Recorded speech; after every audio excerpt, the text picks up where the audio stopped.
Hello. Hello यार तुम मुझे एक बात बताओ, तुम मुझे कॉल नहीं करते, मैसेज नहीं करते, मुझसे बात नहीं करते, तुम मुझसे प्यार व्यार नहीं करते क्या? अरे करते हो या नहीं करते? रुक आवत है।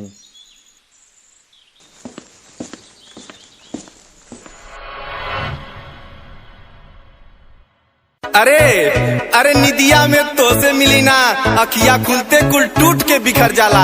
अरे निदिया में तो से मिली ना, अखिया खुलते कुल टूट के बिखर जाला। अरे करे जा खाली हम ही तो दीवाना थोड़ो हई, तोरे घरवा के बहरवा से जब जब निकली ना, सरवा हमरे साइकिलियों का चेनवा उतर जाला।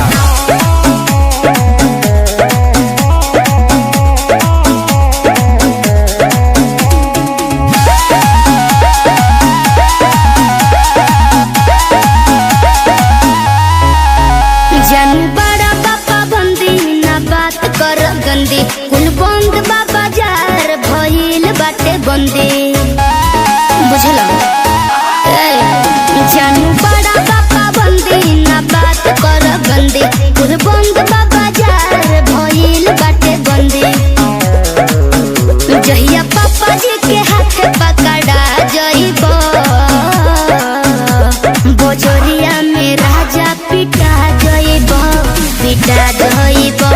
चौराहा पे गोली तू खा जइबो, पिटा जइबो। अरे अरे करे जा प्यार जात और बिरादर देख के हो जाई जरूरी है का? और तो से हम साल भर से कहती कि करे जा कल अभी हवा तो कहलू कि नहीं, हमार बाबूजी भी चौराहा पे गोली मरवा दिया। तो करे जा हम तो से पूछती कि तोहार बापा हिंदी पिक्चर का मिसपूरी है का? तब का प्रेमी है, पागल है, दीवाना है।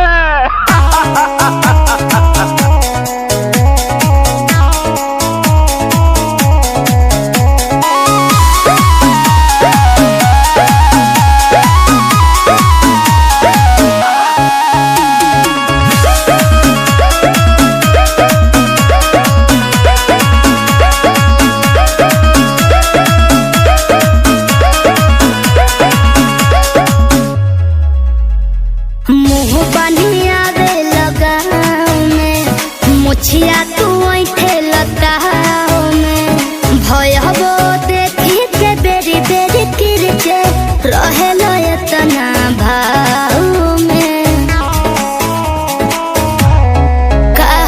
मुँह बनिया बे लगाओ में, मुछिया तू ऐठे लताओ में, भयबो देखी के बेरी बेरी किरचे रहे लो इतना करे जा लाभ में भयो के बारे में सुना बोला। अरे करे जा हम तोरे गौवा में केतनो मुहवा बांध के आई ना, है तोहार छोटका भाई हमके पहचान लेवेला। का बताई एकर आदत इतना बिगाड़ देलू ना कि दतवा छियार के दीजा 10 रुपया दे दा, गोड़वा पर के मांग लेवेला। भाग झूठा। दीदा 10 रुपया दा। जवान टूट गया। अरे देख ला तुम्हारा ऐसने भाई बड़ो नशा में तू धुत कुल भूला जइबो, बोला जहिया पापा जी के हाथे धरा जइबो, पिटा जइबो।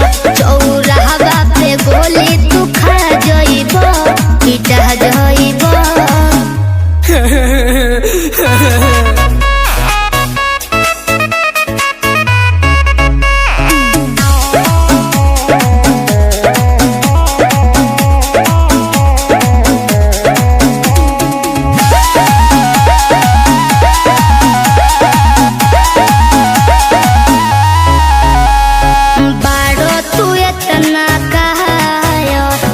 देखे में लागे नायक, बने लो बड़ा कासायक, नहीं खो हो हमारा लायक, बुझलो?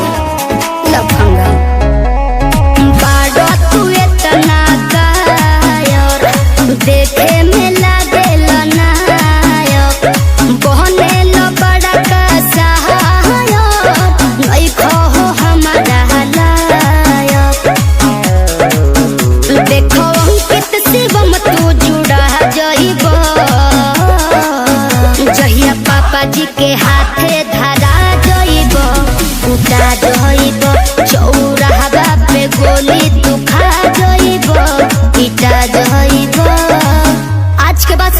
मत। तू हमरा भाई के मार देहलो, दूर हट हमरा नजर के सामने से। आज के बाद से लौकी मत, हटा। अले भैया भौजी तो तोड़ के जात पारी हो, अब बाबूजी से टाटा बा। अरे बाबूजी हमार कहले रहना कि बेटा कर ले बियावा, माई तोर बूढ़ हो गई। अरे भैया लोग अब कैसे समझाए अपने बाबूजी के जोने से प्यार करता नहीं, पगली हमारे नजरिए से दूर हो गई। भैया भौजी हो तो